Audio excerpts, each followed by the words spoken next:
Hi everyone, my name is Rita. Welcome back to my channel.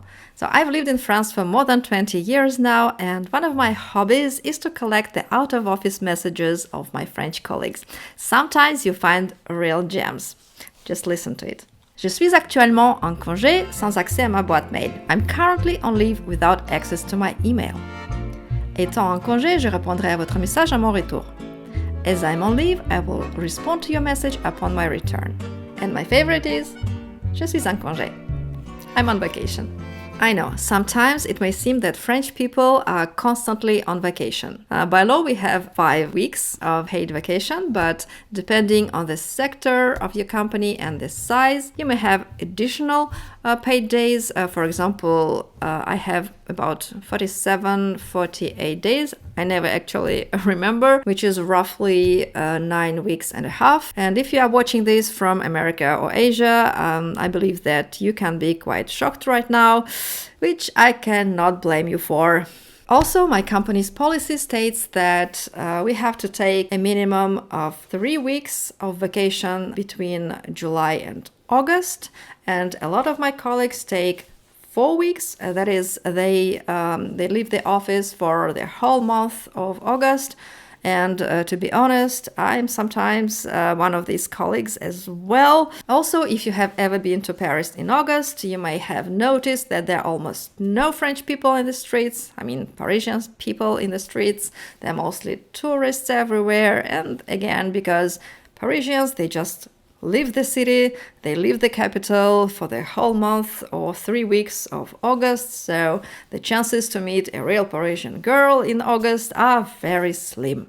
But it has not always been like that. In the beginning of the 20th century, the French people work 6 days a week and 8 hours per day, which makes it 48 hours a week, and they have 0 paid vacation.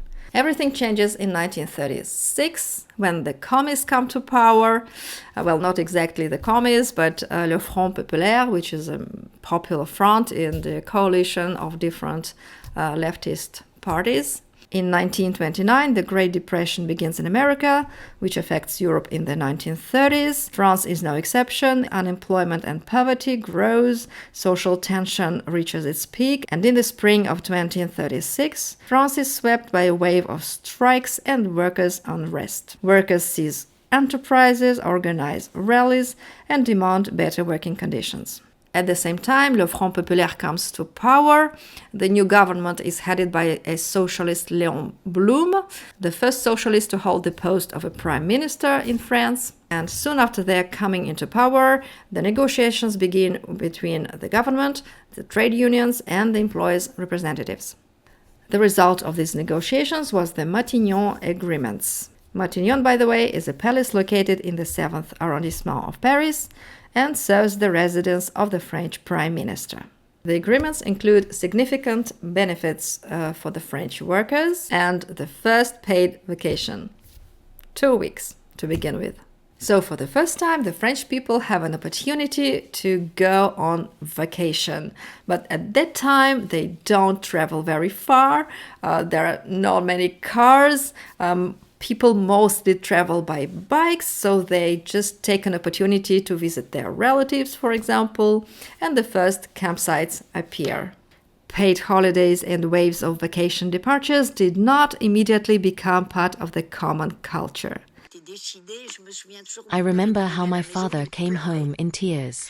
I still get a lump in my throat when I think about it. He was crying, and he told my mother, "Get our things. I'm going to get the suitcase. We're going to Brittany."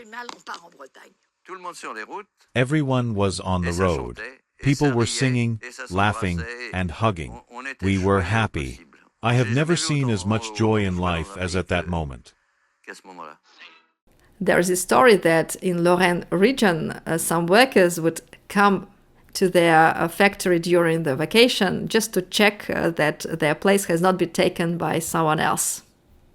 But very soon the French developed a taste for vacations, and already in 1937, 2 million French people went on holiday.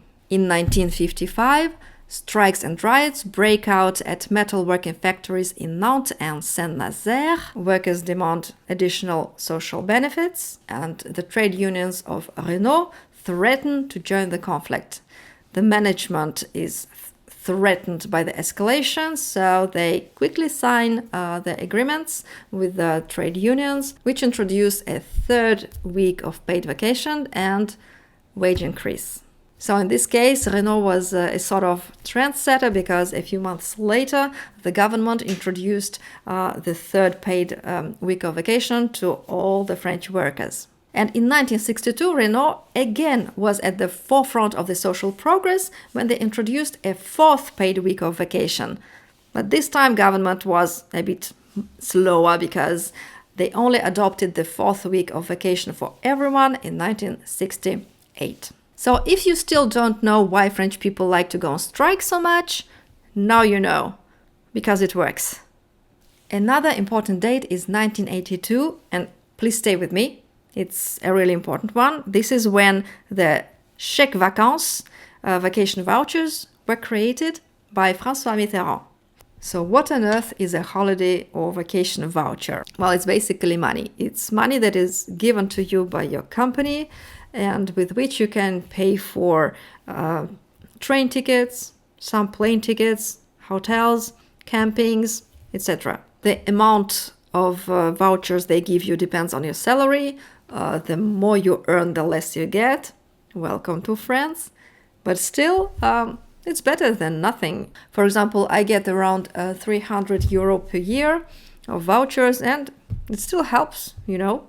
Now let's jump to 2002, when a new revolution took place. This time France introduced a working week of 35 hours, which led to the creation of the so-called RTT, Réduction du temps de travail, reduction of the working time, which led in turn to more vacation. And this is how I get my 47, 48 days a year. This is because I work more than 35 hours a week. It mostly depends on the workload that I have, but I don't have fixed hours. I just need the work be done.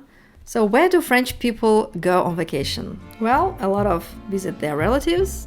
Upon retirement, a lot of French people go to the countryside or to the south of France. So this is a great opportunity to spend your vacation without spending much. Another popular alternative are campings. Normally, French campings have places for the mobile homes,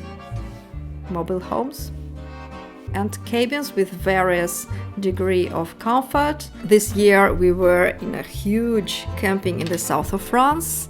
It was literally like a village with swimming pools, slides, a lot of activities for kids, restaurants, bars, etc., etc.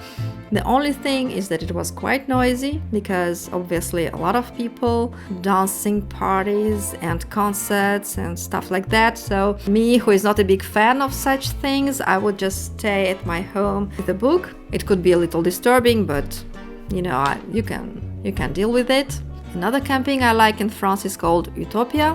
It's much smaller, much quieter, especially in the evenings. The whole concept is just you relax. It's very quiet. There are no lot of activities. There are no dancing parties whatsoever. So you just go there to relax. And I like to go there for especially long weekends. Sometimes we have long weekends in May, for example. And the French people with a more significant budget like to go to Club Med. Club Med is not just a company, it's a legend. It was the first club which offered the all-inclusive format. And the whole concept is to offer a real zero-hassle vacation for the clients. Everything is included: accommodation, all the meals, all the beverages, all the activities.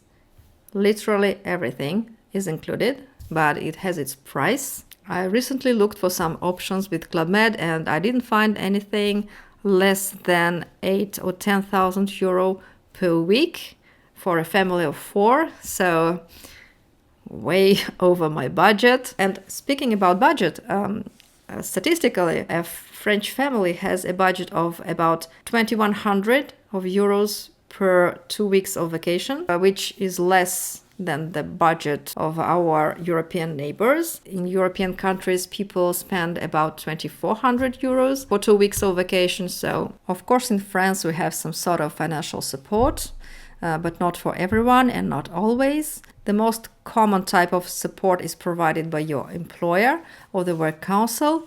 Legally in France, the companies who have 50 employees or more are obliged to install a work council which has power in cultural and social areas.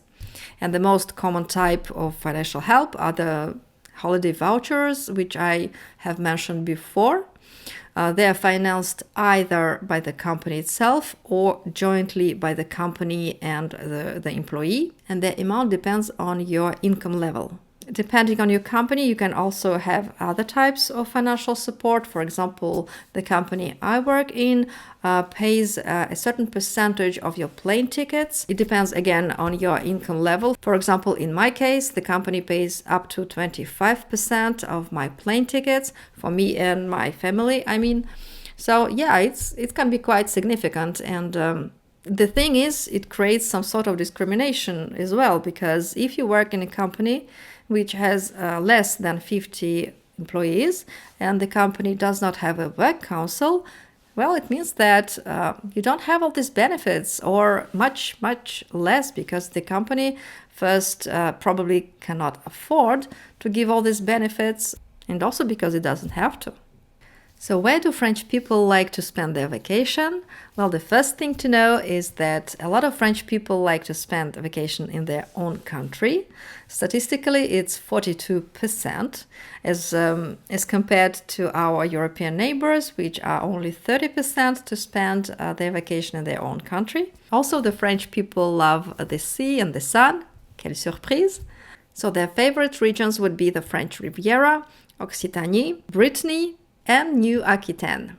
And if the French want to travel abroad, they are most likely to choose the southern European countries like Spain, Portugal, Greece, or Italy.